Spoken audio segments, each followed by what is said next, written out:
안녕하세요. 정신분석의 뜰에서 운영하고 있는 함께 대상관계를 공부해보는 시간입니다. 우리 마가렛 말러의 유아의 심리적 탄생 오늘 마지막 부분입니다. 우리 아이들 이제 저접근기 단계를 통과하면서 엄마나 아이나 둘 다 힘들었지요. 아이도 엄마하고 분화되어 나오는 과정에 굉장히 불안했고요. 엄마도 이 아이 분화해 나가는 거 엄마도 힘들었고 엄마도 그 아이 그 공격성을 받아내느라고 엄마도 너무 많이 힘들었습니다. 자, 이런 여러 왔다 갔다 하는 단계를 통해서 우리 아이들 드디어 이제 독립된 주체로 서게 됩니다. 이제 개별성을 성취한다는 그 얘기거든요. 근데 요게 쉽지만은 않았지요. 근데 요 개별성을 성취하는 요 네 번째 발달 단계의 가장 큰 특징은 바로 언어적인 의사소통이 그 능력이 발달한다는 겁니다. 자, 세 번째 단계에서 이제 시작된 언어적인 의사소통은요, 분리개별화 단계를 지나는 동안 급속히 발달해서 다른 의사소통 양식들을 대체합니다. 몸으로 막 아이들 자기의 의사를 표현하고 막 울면서 자기의 욕구를 표현하는 아이들이 이제는 언어를 통해서 자기의 욕구라든지 감정들을 표현하고 엄마하고 주고받는 의사소통이 가능해지게 믿게 되면서 조금 더 아이들이 이제는 우리 사회의 문화에 잘 적응할 수가 있게 되지요. 요렇게만 키워도 우리 어머니들 말을 할 수 있으니까, 말이 통하니까 굉장히 좀 쉽지요. 그리고 요때 아이들은 이제 언어적인 의사소통 능력도 늘어나가면서 인지 능력도 굉장히 올라가기 시작합니다. 똑똑해져요, 아이들이. 그러면서 또 상상하는 능력도 발달하고요. 또 현실 검증 능력이 막 발달하기 시작합니다. 그래서 좀 현실감들이 조금 아이들이 이제는 배워서 전능감 그런 데서 조금씩 이렇게 아이들이 빠져나오는 그런 것들을 보고 현실 능력들이 좀 성장되어서 나가는 것들이 보이게 되거든요. 자, 이때 아이들 놀이 보면요, 조금 더 목적성을 띠는 놀이들을 합니다. 그리고 아주 놀이들이 건설적입니다. 뭔가 만들어냅니다. 레고 같은 것들을 통해서, 블록을 통해서 아이들 많은 좀 더 창조적이고 건설적인 놀이들을 하게 됩니다. 그리고 요때 아이들 참 놀이가 재밌어요. 환상 놀이들 많이 나오거든요. 우리 놀이치료 현장에 계시는 선생님들은 잘 아실 거예요. 이 환상 놀이 안에 아이들의 심리가 많이 담겨져 있거든요. 이 환상 놀이를 통해서 우리 치료적으로 접근해 나갈 수 있고 우리 아이들을 성장시켜 나갈 수가 있거든요. 재밌는 환상 놀이 아이들 합니다. 그리고 역할 놀이들도 많이 하고요. 가상 놀이들도 많이 하고요. 그리고 또 현실 세계에 있었던 경험들을 그걸 자세히 이렇게 관찰한 다음에 그것을 놀이에 아이들 이렇게 놀이 속에서 표현해내는 것들 많이 있거든요. 의사놀이 한다든지 유치원 놀이 한다든지 가게놀이 한다든지 그런 현실 세계의 어떤 규칙과 규범들 자세히 살펴보고 놀이 속에 그대로 아이들이 표현해내면서 이 사회 기술들을 훈습해내는 것들을 요때 아이들이 많이 합니다. 자, 요때 아이들 특징이 뭐냐면 시간 감각과 공간 감각이 발달하기 시작합니다. 현실감들이 생기기 시작한다는 거예요. 그래서 이 아이들 나중에 내일 조금 있다가 조금 있으면 엄마 올 거야 이러면서 요 시간에 대한 감각들이 생기면서 엄마하고 떨어지는 것들을 조금 견딜 수가 있습니다. 고전의 아이들은 엄마하고 10분, 1시간 떨어지는 것 짧은 시간이라 생각하는 그 개념이 없기 때문에 엄마를 영원히 잃어버릴 것 같고 다시는 못 볼 것 같은 그렇기 때문에 아이들이 그 분리되는 불안을 견딜 수가 없었지 않습니까? 근데 이 아이들이 이제는 짧은 시간 10분이 있고 조금 있다가 나중에 내일이라는 시간 개념들이 생기기 때문에 엄마가 조금 있으면 올 수 있어 이렇게 회복될 수 있어 이러는 현실감들 때문에 엄마를 조금 더 잘 견딜 수가 있습니다. 분리를 견디는 능력들이 조금씩 증가하거든요. 시간과 공간 감각이 발달한다는 게 바로 현실감들이 늘어난다는 증거지요. 자, 그 다음에 이 아이들 만족을 위해서 기다릴 수 있게 됩니다. 욕구가 지연되는 거를 참을 수 있어요. 인내심들을 기를 수가 있어요. 아주 많이 진화된 거지요. 지금 당장 안 줘도 아이들은 참을 수가 있고 기다린다는 겁니다. 자, 이렇게 개별성이 성취되면 조금씩 현실 생활에 잘 적응할 수 있는 모습을 볼 수 있죠. 우리 정신분석 이론에서 많이 하는, 그러니까 자기 본능 욕구 충동만을 위해서 하는 것이 아니라 쾌락의 법칙을 따라 움직이는 것이 아니라 이제 현실 원칙에 지배를 받으면서 이 아이들 자기의 욕구를 다스려 나갈 수 있는 능력들을 개발해내기 시작한다는 겁니다. 그만큼 아이들 또 자율성, 독립에 대한 욕구도 강하고요. 그렇기 때문에 엄마 아빠들한테 반항도 합니다. 아니요, 싫어요. 그런 얘기도 합니다. 저항도 나타나고요. 이런 것들이 바로 아이들이 자아가 탄생한다, 정체감이 발달한다는 그런 사인들을 보이는 특징들입니다. 그러니까 아이들이 아니요, 싫어요, 반항할 때 엄마 말 안 듣는다고 무조건 이 아이들을 억압할 것만은 아니죠. 아이의 주체가, 목소리가 나오기 시작하기 때문에 우리가 잘 들어주어야 되는 겁니다. 존중해 줘야 되는 거거든요. 이러면서 아이들이 자기 자신을 만들어 나가면서 세상에서 견딜 수 있는 힘, 그리고 가장 중요한 특징 중에 하나가 쾌락의 원칙을 따라 살아가는 것이 아니라 이제는 현실 원칙을 바라보면서 그 현실에 맞추어서 자기가 조금 견딜 수 있고 기다릴 수 있고 이러면서 아이들이 사회화가 서서히 이루어진다는 겁니다. 많이 키워냈지요. 우리 엄마들 고생해서 요만큼 길러내는 것도 굉장히 수고하신 겁니다. 근데 요런 것들이 있잖아요. 처음에 개별성이 성취되었다고 하여서 이것이 쭉쭉쭉 잘 자라는 건 아닙니다. 힘들게 개별성을 성취했지만 또 자라는 환경 속에서 아이들 트라우마를 입는다든지 여러 가지 분리에 대한 외상, 상흔들이 감당할 수 없는 스트레스가 오면 또 아이들 퇴행을 하기 시작합니다. 연약한 싹이기 때문에 우리가 더욱더 이 귀한 싹들을 잘 보살펴서 이 개별성들이 굳건해질 수 있도록 우리 부모님들이 도와주어야 되지요. 자, 요때 아이들한테서 제일 자기 정체감 형성에서 가장 중요한 것은 대상 표상과 자기 표상을 만들 수가 있어야 됩니다. 자, 요때 아이들 정신건강의 첫째 조건은 아동이 리비도적 대상 항상성, 엄마를 향한 그 리비도적 대상 항상성을 토대로 자존감을 획득했는지에 대해서 획득했는지 그 여부에 의해서 아이의 정신건강이 달려있다는 겁니다.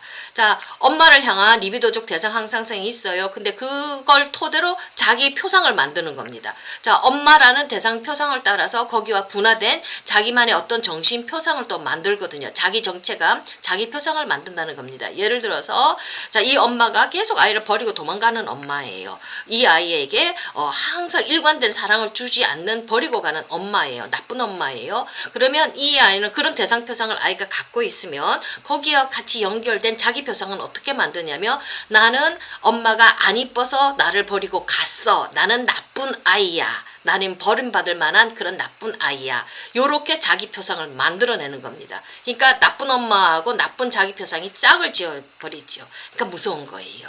근데 요런 건데 대신에 우리 엄마는 항상 나를 이뻐하고 항상 나를 사랑해. 우리 엄마는 좋은 엄마야. 우리 엄마는 일관되게 우리 엄마는 나를 사랑하는 좋은 엄마야 라는 대상 표상을 가지고 있으면 아이는 어떻겠어요? 나는 엄마로부터 사랑받는 정말 좋은 아이야, 예쁜 아이야 라는 자기 표상을 또 만들어내겠지요.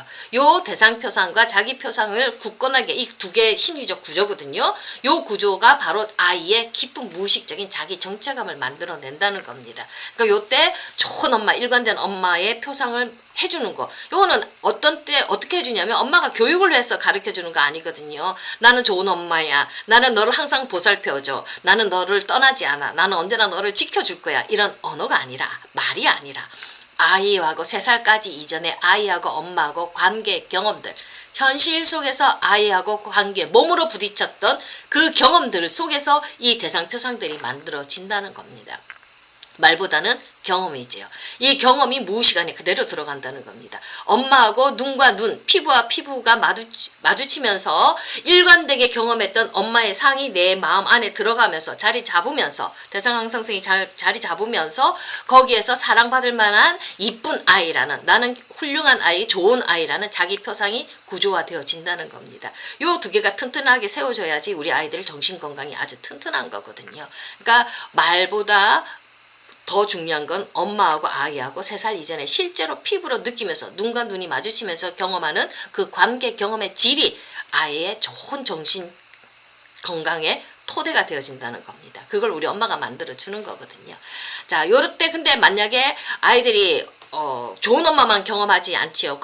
양육의 질이 나빠서 나쁜 엄마를 경험하면 이 안에, 내 안에 소화되지 못한 나쁜 내사물이 있지요. 그러면 이거를 아이들이 감당하기 어렵지 않습니까? 나를 학대하는 엄마, 나를 미워하는 엄마, 나를 버리고 가는 엄마라는 나쁜 내사물, 이게 아이 무의식 안에 지금 통합되지 못한 채로 있으면 이게 너무 부담스러우니까 아이들 자꾸 이걸 쫓아내려고 하거든요. 그래서 공격성을, 이 내 안에 있는 나쁜 내사물을 쫓아내는데 아이들 쓰게 되지요. 그렇게 되면 그 나쁜 내사물을 쫓아내는 데만 그것만 쫓아내는 게 아니라 거기와 관계되어 있는 또 다른 나 안에 자기 좋은 표상도 있지 않습니까? 좋은 어머니 대상 경험도 있지 않습니까? 이게 공격성이 너무 크기 때문에 그것까지 같이 휩쓸려서 같이 내보낸다는 겁니다. 자, 이러니까 좋은 대상과 함께 나쁜 자기 표상, 좋은 자기 표상도 함께 휩쓸려 버리기 때문에 아이 마음 안에는 지금 거칠고 메마른 것밖에 남아 있지 않지요. 이런 아이들 어떻게 하냐면 내 마음에 나쁜 것만 있으니까 굉장히 심하게 짜증을 냅니다.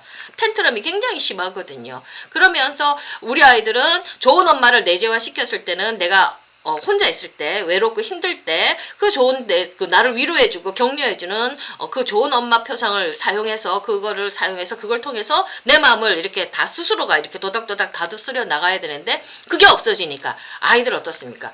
나를 도와달라고, 내 이 텐트럼 치는 거, 나의 이 몸부림 치는 거, 액팅아웃 하는 거, 우리 엄마, 아빠가 이거 좀 도와달라고, 계속 엄마, 아빠가 외부자로서 기능할 수 있도록 강요하지요. 그러니까 엄마 아빠의 힘을 계속 빌리려고 하지요. 그러니까 아이들 막 액팅아웃 하는 거, 그 다음에 텐트럼 하는 거, 그 모든 게 다 자기 안에 그걸 감정을 조절할 힘이 없으니까 엄마 아빠 나 좀 도와주세요. 붙들어 달라는 거거든요. 이런 식으로 계속 들어가면 감정 조절 못하는 아이, 언제까지 우리가 그 아이의 감정을 부모님이 막 혼내키면서 다독거리면서 도와줘야 되겠습니까? 그런 게 아니라 좋은 내사물이 충분히 있을 때, 힘들 때 스스로가 스스로를 돌볼 수 있는 기능을 우리가 길러내야 되지 않습니까? 근데 이게 나쁜 내사물이 가득 차 있으면 좋은 내사물까지 쫓아내버리기 때문에, 좋은 자기 표상도 쫓아내버리고 그냥 그 공격성이 그걸 파괴하는 대로 써버리기 때문에 우리 아이들이 그 자기 스스로를 조절하는 힘이 없어서 자꾸 엄마 아빠 의존하게 되는 그런 걸로 가지요. 그러니까 계속 악순환이 반복되어지는 겁니다. 자, 여기까지. 그러니까 개별성을 성취한 아이는 스스로가 스스로를 조절할 수 있고 살아나갈 수 있는 힘이 좋은 내사물을 통해서 길러내어진다는 것을 우리가 배울 수가 있었고요. 자, 이제 마지막 결론 부분에 우리 아동기의 세 가지 주요한 불안에 대해서 한번 마무리 정리하겠습니다. 우리 아이들은 세 가지 중요한 불안이 있습니다. 하나는 대상 상실의 공포입니다. 제일 무서운 겁니다. 이것은 내재화에 의해서 부분적으로 이렇게 어느 정도 완화가 됩니다. 엄마를 내 안으로 들이는 걸 통해서. 그렇지만 또한 부모의 요구를 또 아는 아이들은 내사하지요. 엄마가 이거 해라 저거 해라 하는 거를 그 요구도 내사하면서 이게 초자아가 발달하기 시작을 합니다.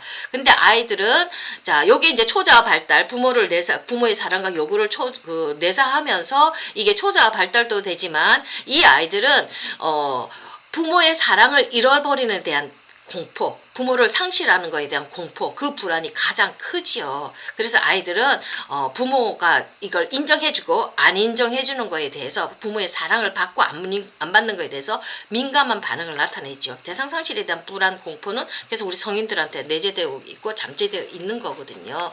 자, 요게 대상 상실에 대한 공포가 결국은 내사를 촉진시키니까 어떻게 됐습니까? 자, 그게 바로 초자아의 발달을 시작하게 만드는 근원적인 것들도 되는 거죠. 자, 두 번째, 자, 배변 훈련하는 동안에 대변과 소변의 감각을 통해서 중대된 신체 감각이 아주 올라가지요. 그러면서 여기 그 신체의 그 감각에 대한 압력에 대해서 더욱더 확실한 감각을 가지게 되면서 우리 아이들이 또다시 겪는 게 있죠. 대변 아무 때나 싸면 안 되죠. 소변 아무 때나 싸면 안 되죠. 자율적으로 관략근을 조절해서 이 아이들이 사회화에 맞춰 나가야 되죠. 그런 요구를 받아들이면서 아이들 스트레스 받는다는 얘기입니다. 그걸 제대로 처리하지 못하는 것에 대한 불안들이 아이들 온다는 겁니다. 근데 이 자율성, 신체 자율성에 대한 감각들, 그게 아이들한테 더욱더 이렇게 올라가고 그것 때문에 오는 불안들이 있다는 겁니다. 그 다음에 세 번째는요, 이 남자 여자 해부학적인 성 차이가 있죠. 요것 때문에 아이들이 느끼는 불안이 또 있습니다. 남자아이들 같은 경우는 거제될 거라는 불안으로 들어가고요. 여자아이들 같은 경우는 남근 선망으로 들어가지요. 내가 없기 때문에. 자, 이런 것들이 무의식 속에 갇혀 있으면 이렇게 잠겨 있으면서 우리 아이들이 세 가지 중요한 불안으로 아이들을 심리 정서를 만드는데 큰 영향을 하지요. 이런 여러 가지 단계들을 거치면서 우리 아이들이 점점 성장하게 되는 거거든요. 오늘로서 마가렛 말러의 유아의 심리적 탄생은 끝나고요. 다음 주부터는 우리 원래는 정신분석 책은 아닌데 우리 센터 선생님들이 아들러 그 인간 이해라는 그 책을 공부해보고 싶다고 해서 다음 주부터는 아들러의 인간 이해에 대한 그 책을 우리 같이 또 함께 공부해 보도록 하겠습니다. 감사합니다.